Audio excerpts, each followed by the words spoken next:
BNP ক্ষমতায় গেলে 18 বছরের সবাইকে সামরিক প্রশিক্ষণ দেওয়া বাধ্যতামূলক করা হবে বলে মন্তব্য করেছেন বিএনপির স্থায়ী কমিটির সদস্য ও সাবেক মন্ত্রী মেজর অবসরপ্রাপ্ত হাফিজউদ্দিন আহমেদ বীর বিক্রম। তিনি বলেন, জনগণের সরকার পারে 71-এর চেতনা বাস্তবায়ন করতে।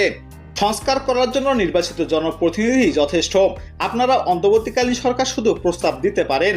আমরা নজর রাখব সরকার কিভাবে সংস্কার করে। এই সরকার সবার দরকার, শুধু ছাত্রদের সরকার নয়।